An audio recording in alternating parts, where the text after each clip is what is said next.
Varicose veins కి సరైన చికిత్స కోసం సంప్రదించండి ఎవిస్ హాస్పిటల్. నమస్కారం. మాఘపురాణం 15వ రోజు పారాయణలోకి వచ్చాం. ఈరోజు మాఘశుద్ధ పౌర్ణమి. ఈ పౌర్ణమి నాడు నదీ స్నానం కానీ నదీ సముద్ర సంగమ స్నానం కానీ చాలా విశేషం అని చెప్తారు. ఎక్కడైనా త్రివేణి సంగమమో లేదా 2 నదులు సంగమించే చోటైనా కూడా సంగమంలో స్నానం చేస్తే అద్భుతమైన ఫలితం లభిస్తుంది. ఈ రోజున చేసేటువంటి దానము, పూజా విధానము చాలా విశేషమైన ఫలితాలను ఇస్తాయి. శివాలయంలో కానీ విష్ణువాలయంలో కానీ కనుక అమ్మవారి దేవాలయంలో కానీ ఒక దీపారాధన చేసుకుని నమస్కారం చేసుకుంటే అద్భుతమైన ఫలితాన్ని ఇస్తుంది. అవకాశం ఉన్న వాళ్ళు చేసుకోవచ్చు. అయితే ఈరోజు ఏం చెప్తున్నారో చూద్దాం. సమస్త పాపదోషాల నుంచి మాఘమాస వ్రత ప్రభావం వల్ల విముక్తి పొందిన సుబుద్ధి కుటుంబ వృత్తాంతాన్ని పరమేశ్వరుని ద్వారా విన్నటువంటి పార్వతీదేవి ఇలా అడుగుతోంది. సుబుద్ధి అతని కుమార్తె, ఆమె భర్త మొదలైన వారి విషయాలు వివరించారు, కానీ సుబుద్ధి శిష్యుడైన సుమంత్రుని గురించి చెప్పలేదు. అతను ఏమయ్యాడు, అతని జీవితం ఎట్లా ఉంది, అతనేమైనా శిక్షలను అనుభవించాడా, ఆ విషయాలను కూడా తెలియజేయమని కోరుకుంది. అయితే పరమేశ్వరుడు ఇట్లా చెప్పాడట. దేవి, తెలిసి చేసినా తెలియక చేసినా తప్పే. మండుతున్న అగ్నిని ముట్టుకుంటే పసివాడినైనా బాధించకుండా ఉండదు కదా. కాబట్టి సుమంత్రునికి కూడా అతను గురువుగారి కుమార్తెతోటి సంభోగించిన ఘోర పాపం అంటుకుంది. ఆ పాప ఫలితంగా అతను పలు బాధలను అనుభవించసాగాడు. మనశ్శాంతిని కోల్పోయాడు. గురుగారి కుమార్తెని పాడు చేశానని మనోవ్యతతో కుమిలిపోయేవాడు. ఈ ఘోర పాపం నుంచి ఎలాంటి శిక్ష వస్తుందో తనకని పశ్చాత్తాపపడేవాడు, బాధపడేవాడు. చిత్రంగా ఆ అమ్మాయి ఏ బాధ పడలేదండి, హాయిగా సంతోషంగా పెళ్లి చేసుకుని వెళ్ళిపోయింది. తర్వాత వచ్చింది బాధ. కానీ ఈ కుర్రాడికి ఇది తప్పని తెలుసు, దీనివల్ల పాపం వస్తుందని తెలుసు. దానివల్ల అది ఏది జరిగినా దీనివల్లే జరిగిందేమోనని భయపడుతున్నాడు కూడా అన్నమాట. క్రమంగా ఇలా చాలా దుఃఖపడి పడి ఒకనాడు పశ్చాత్తాప హృదయంతో తన గురువుగారి దగ్గరికి వెళ్ళి ఆయన కాళ్ళ మీద పడి విపరీతంగా ఏడ్చేట. నా తప్పేం లేదు, నన్ను క్షమించండి. ఆ బలవంతం చేసింది, అయిష్టంగానే నేను అందులోకి దిగాను. తర్వాత ఇంకా నాకు అయిష్టం నన్ను బాధించలేదు, నా బుద్ధి ఇలా పెడత్రోవని పట్టేసింది, నన్ను క్షమించండి. మహాపాపినైపోయిన కామపైత్యం ప్రకోపించి కన్నుమిన్ను గానక ఉచ్చనీచాలు మర్చిపోయి ప్రవర్తించాను. క్షణభంగురమైన కామ వికారానికి లోనయ్యాను అని ఇక నా ప్రమేయం లేదు అని పదే బతిమలాడి చెప్పాడు. నేను తీసుకెళ్ళలేదు, నా అంతటి నేనేం చేయలే, నా దారిని నేను అడవిలోకి వెళ్ళాను. అమ్మాయి నా వెంబడిపడి వచ్చింది, తన మాటలతోటి నన్ను వశపరుచుకుంది. వద్దని వారించాను, అయినా సరే నన్ను బలవంత పెట్టింది. నువ్వు కనుక నాతో ఉండకపోతే నేను ఆత్మత్యాగం చేస్తాను, ఇంటికెళ్ళి మా నాన్నకి నీ మీద చెడుగా చెప్తాను, ఇలాంటి భయపెట్టడం జరిగేసరికల్లా నేను ఇంకేం చేయలేక ఆమెకు నేను లొంగిపోయాను. నన్ను ఉక్కిరి బిక్కిరి చేసేస్తోంది ఆ పాపం. నాకేం చేయాలో తెలియట్లేదు, నన్ను క్షమించండి. ఈ ఘోర పాపం నుంచి విముక్తి కలిగేటువంటి తరుణోపాయం ఏదైనా ఉంటే చెప్పండి అని పరి విధాలుగా ఆ రోజు ఎట్లా జరిగింది, ఏం జరిగింది, తన వల్ల ఎలాంటి పొరపాటు జరిగింది, అప్పటి నుంచి తను ఎంత బాధపడుతున్నది గురువుగారికి సవినయంగా తెలియజేశాడు. అతని పశ్చాత్తాపం గురువైన సుబుద్ధి హృదయాన్ని కదిలించేసింది. బాగా బోధార్చాడట. బాధపడకు, ఇదంతా విధిలిఖితం. నుదుటి వ్రాతని ఉల్లంఘించడం ఎవరి తరం కాదు, జరక్క మాందు జరిగేది. మనకు ఎట్లా రాసిపెట్టిందో అట్లాగే జరుగుతుంది. పశ్చాత్తాపానికి మించిన ప్రాయశ్చిత్తం ఇంకోటి లేదు. సరే, నువ్వు పాపరహితుడు అయ్యేందుకు ఒక మార్గం ఉంది. ఆయన తెలుసుకున్నాడు. ఆయనేమో తన కూతురు పాపాలు పోగొట్టుకోవడానికి సిద్ధుడు ఆజ్ఞాపించిన విధంగా చేసుకున్నాడు. తన శిష్యుడికి తను చెప్తున్నాడు అనమాట. నువ్వు గంగా తీరానికి వెళ్ళి ఒక పుష్కరం అంటే 12 సంవత్సరాల పాటు మహావిష్ణువుని ధ్యానిస్తూ తపస్సు చేసుకో. ఆ తప ప్రభావం వల్ల నీ పాపాలన్నీ పటాపంచలవుతాయి, నువ్వు పాప విముక్తుడిని అవుతావని శిష్యుడికి తపో మార్గాన్ని ఉపదేశించాడు. ధన్యోస్మి అని పరి విధాలుగా నమస్కారాలు చేస్తూ, మీ ఆజ్ఞ ప్రకారం నేను ఇప్పుడే వెళ్ళిపోతాను, తపస్సు చేసుకుంటాను, సెలవిప్పించండి అని ఈ సుమంత్రుడు ఏం చేశాడట, గంగా తీరానికి బయలుదేరాడు. మార్గమధ్యంలో అడవి ప్రాంతం అంతా కొండలు గుట్టలు సెలయేర్లతో పచ్చని చెట్లతోటి రంగురంగుల రమణీయమైన పుష్పజాతులతో నిండి ఉండి కళ్ళకి విందు చేసేలాగా ఉంది. ప్రకృతి సౌందర్యం పరవశింపజేసేలాగా ఉందట. క్రూర మృగాలు సాధు జంతువులు కలిసి ఐకమత్యంతో ఉండేవి. విరోధ జంతువులైన నెమళ్ళు పాములు విచ్చలవిడిగా విహరిస్తున్నాయి సంతోషంగా. పరస్పర వైరుధ్యం కలిగిన పలు జంతువులు సఖ్యంగా కనపడుతున్నాయి. ఆ ప్రాంతమంతా అరమరికలు లేని అహింసా ప్రవృత్తితో ఆశ్చర్యం కలిగించింది అతనికి. సుమంతుడు ఆ ప్రాంతంలో విశ్రమించదలిచి ఒక వటవృక్ష ఛాయలో పడుకున్నాడు. అంటే మర్రి చెట్టు కిందకి చేరాడనమాట. నరసంచారం ఏదైనా ఉందా అని చుట్టుపక్కల అన్ని పక్కల చూస్తే కనుచూపు మేరలో దూరంగా అతనికి ఒక ఆశ్రమం కనపడిందట. సరే, ఆ చెట్టు కింద కాసేపు విశ్రమించి కొంచెం అలసట తీరాక ఆశ్రమం వైపుకి నడిచాడు. ఆ ఆశ్రమంలో కొంతమంది స్త్రీ పురుషులు కాషాయాంబరధారులై రుద్రాక్షలు మాలలు తిప్పుతూ శ్రీమన్నారాయణుని ఫలపుష్ప నైవేద్యాలతో అర్చిస్తున్నారు. మాఘ పురాణాన్ని పఠిస్తున్నారు. శ్రీహరికి పూజలు చేస్తూ అక్షతలు చల్లుతున్నారు. అత్యంత భక్తి శ్రద్ధలతో శ్రీహరి కీర్తనలు భజనలు కావిస్తున్నారు. అదంతా చూసి ఆ భక్తి శ్రద్ధలతో పరవశించిపోతున్న శ్రీహరి భక్తులను చూసి సుమంత్రుడు కూడా భక్తి పారవస్యంలోకి మునిగిపోయాడట. వారంతా ప్రసాదం పంచిపెడుతుంటే, అయ్యా మీరేం వ్రతం చేస్తున్నారు, దీనివల్ల ఏ ఫలితం లభిస్తుంది, పాపాలు పోతాయా ఈ వ్రతంతో, నాకు ఈ సందేహాలు తీర్చండి అని వాళ్ళని అడిగాడట. అయితే వాళ్ళు ఏం చేశారు, ఈ మనుషుల్ని పాపరహితులుగా చేసేటువంటి మాఘమాస వ్రత మహాత్యాన్ని వివరించడానికి వాళ్ళు ఒక మునిని ఈయనకి నియమించారు. ఈ బైక్ చెప్పండి అని ఒక మునిగారిని సుమంత్రుడి దగ్గర కూర్చోబెట్టారు. ఆ ముని బాలకుడు సుమంత్రుడికి ఇట్లా చెప్పాడట, మేము ఇంతవరకు చేసింది మాఘమాస వ్రత పూజ, ఇది మహావిష్ణువుకు సంబంధించింది, ఇది కేవలం మాఘమాసంలో మాత్రమే చేయాలి.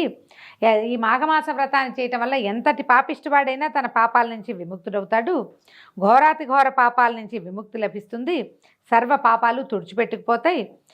దీనికి ఏంటంటే చాలా ప్రత్యేకమైన దివ్యమైన మహిమ ఉంది. ఇది జాతి మత కులాలన్నిటికంటే కూడా అతీతమైనది, సర్వులు ఆచరించదగినది. ఎటొచ్చి భక్తి శ్రద్ధలు, నియమనిష్టలు, భగవంతునిపై ధ్యాస, పారమార్థిక సేవే ముఖ్యమైనది. భగవంతుని మీద ఉండే ఈ భక్తి మార్గమే మానవులు తరించడానికి సులభమైన మార్గము అని చెప్పి ఈ నదీ స్నానం ఎలా చేయాలి ఇదంతా వివరంగా చెప్పడం మొదలుపెట్టాడు. చెప్పి ప్రతిరోజు నదీ స్నానం చేస్తాం, విష్ణు పురాణాలు పఠిస్తాము, మాఘ పురాణం వింటామని చెప్తున్నాడు, కానీ ఎవరికి వాళ్ళు విష్ణు పురాణం చదువుకుంటామని చెప్పారు. ఇందులో ఏంటంటే ఇతరులను దూషించటము, పెద్దలు గురువులు పట్ల అమర్యాదగా ప్రవర్తించటము, అసత్యం ఆడటము, భగవద్భక్తుల్ని హేళన చేయటం, పరస్త్రీ సాంగత్యంలో ఉండేవాళ్ళు, తర్వాత దొంగతనము చేయవాళ్ళు, ఎవరివైనా ఇళ్ళు తగలబెట్టడం లాంటివి దుష్కార్యాలు చేసేవాళ్ళు, కపట సాక్ష్యాలు చెప్పేవాళ్ళు, పరిశుభ్రత లేనివాళ్ళు, కన్యలను గుర్రాలను పశువుల్ని అమ్మేవాళ్ళు కొనువాళ్ళు, వీళ్ళంతా బ్రహ్మహత్యా పాతకం చేసిన వాళ్ళతో సమానము. ఎంత పెద్ద పెద్దవి చెప్పారో చూడండి. ఇప్పుడు చాలా మటుకు సహజంగా చేస్తూనే ఉన్నారు.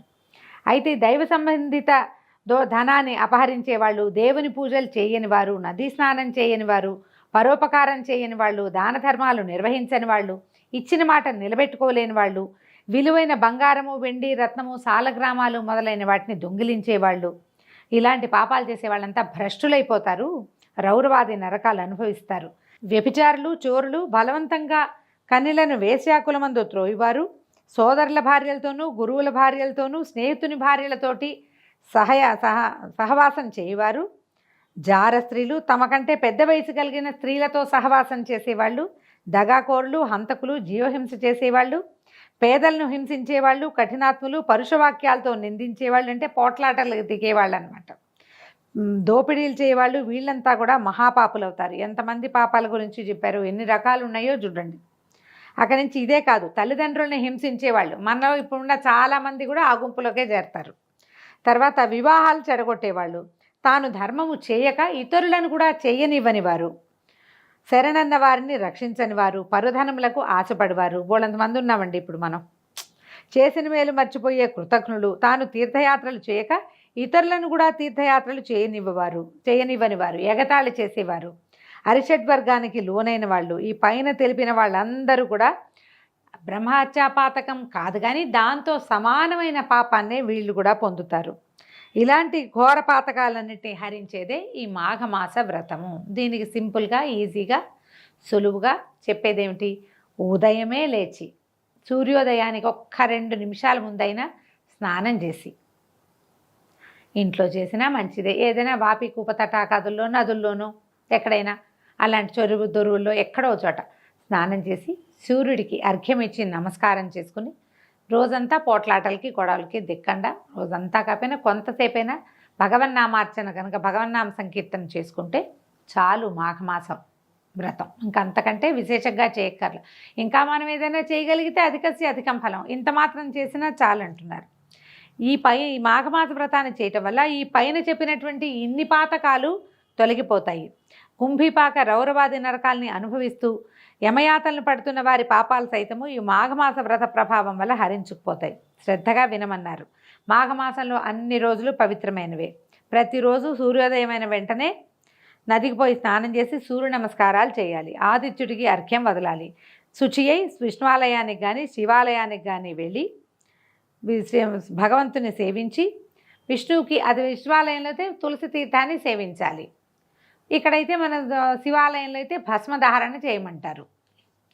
దాన ధర్మాది కృత్యాలని నిర్వహించాలి. తర్వాత విష్ణుహారి సంకీర్తనలు, విష్ణునామ సంకీర్తన, శివనామ సంకీర్తనో, భజనో లేదా పురాణ శ్రవణమో చేయాలి. వీటిలలో ఏ ఒకటి చేసినా చాలంటారు. పశుపక్షాదులకు, సాధు జంతువులకు ఆహారాన్ని ఇవ్వాలి. సత్ప్రవర్తనతో మెలిగి భగవంతుని కృపకి పాత్రులవ్వాలి. ఈ విధంగా మాఘమాసం అంతా నెల రోజులు చేయగలిగితే అశ్వమేధ యాగం చేసినంత ఫలితం లభిస్తుందట.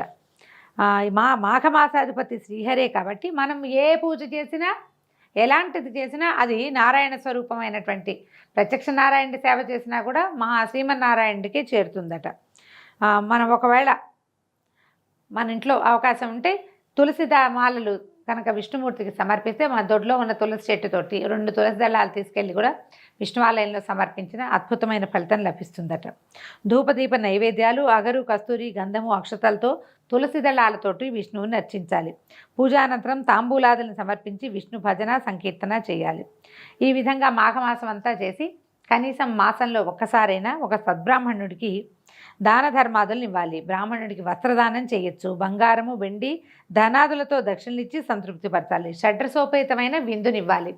మనం ఇంట్లో భోజనం పెట్టగలిగి వాళ్ళు మన ఇంట్లో తినే అవకాశం ఉంటే మనమే ఇంట్లో మాఘమాసం చివరిలో నెలాఖరులో భోజనం పెట్టడం లేదా స్వయం పాకం ఇవ్వడం కూడా విశేషమైన ఫలితం ఇస్తుందండి. ఏ రోజు కుదిరితే ఆ రోజు చేసుకోవచ్చు. ఈరోజు పౌర్ణమి కదా, ఇవాళ చాలా విశేషం. పొద్దున ఇది విని సాయంకాలం మనం వెళ్ళి దేవాలయంలో అయ్యగారికి ఎవరికైనా స్వయం పాకం మోయనివ్వటం, మనం చెప్తాం కదా, పొత్తర్లు ఇవ్వటం, అట్లా ఏదైనా ఇచ్చుకుంటే మంచిది. సర్వపాప విముక్తులు అవుతారు దీనివల్ల. ఈ విషయాలన్నీ సాక్షాత్తు పరమేశ్వరుడే పార్వతీదేవికి విన్నవించారు. ఇంకా తక్కువ రోజులు ఉన్నాయి కాబట్టి, అంటే ఈ కథలో చెప్పే ప్రకారం సుమంత్రుడు వెళ్ళే సమయానికి మాఘం పూర్తవబోతోంది. ఇంకా 3 రోజులు ఉన్నాయిట చెప్తున్నాడు. ఇంకా 3 రోజులే ఉన్నాయి కాబట్టి 3 రోజులు కంటిన్యూస్గా చేసినా మంచిదని ముందు అధ్యాయాల్లో చెప్పుకున్నాం మనం. ఈ 3 రోజులు నదీ స్నానాదులు పూజలు చేసి పుణ్యాత్ముడివి కమ్ము అని ఆ మునిసత్తముడు సుమంత్రుడికి తెలియజేశాడు. సరే, అప్పుడు ఇతను ఏం చెప్పాడంటే సుమంత్రుడు, నా గురువైనటువంటి సుబుద్ధి మహాశయుడు నన్ను గంగా తీరానికి వెళ్ళి తపస్సు చేసుకోమన్నాడంటే, నీ గురువు చెప్పింది అక్షరాల యథార్థం. నువ్వు నీ గురుపుత్రికతోటి సమాగమం చెందావు నాయనా, అది నీకు మంచిది కాదు. నీకు పాపం వచ్చింది. నువ్వు మరుజన్మలో కూడా కొంచెం బాధలు పడాల్సి వస్తావు. అంచేత ఈ 3 రోజులైనా ఈ విష్ణునామ సంకీర్తన చేసుకో, ఈ నదీ స్నానం చేసుకో, శ్రీహరి కృపకి పాత్రుడు అయితే నీకు 6-7 జన్మల తర్వాత అయినా ఈ సమస్యల నుంచి నీకు విముక్తి వస్తుంది అని చెప్పాడు. తర్వాత ఈ మాఘం పూర్తవగానే చివరి రోజున నువ్వు కొంచెం దానం ఏదైనా చేసుకుని ఆ తర్వాత నీ గురువు చెప్పినట్టుగా నువ్వు గంగా తీరానికి వెళ్ళిపోదు. కానీ ముందు నీకు ఇంద్రియ నిగ్రహం రావాలి. ఇంద్రియాలని బంధించి ఏకాగ్రచిత్తంతో శ్రీమన్నారాయణుడిని, లక్ష్మీదేవిని ఆరాధించమని ఆ మునిసత్తముడు సుమంత్రుడికి తెలియజేశాడు. ఈ మొత్తం కథ అంతా విన్న తర్వాత ఇతను 3 రోజులు అక్కడే ఉండిపోయి ఆశ్రమంలోనే మాఘ స్నానాలు చేసి నదీ తీరంలో మహావిష్ణువుని పూజించి భజనలందు పాల్గొని అటు పిమ్మట ఆశ్రమవాసులకు అభివాదం చేసి వారి వద్ద నుంచి సెలవు తీసుకుని తన గురువాజ్ఞ ప్రకారము తపస్సు చేసుకోవటం కోసం గంగానది తీరానికి వెళ్ళాడు. దీంతో 15వ రోజు పారాయణ పూర్తయిందండి. రేపు ఉదయం 16వ రోజు పారాయణలో మళ్ళీ కలుసుకుందాం. నమస్కారం.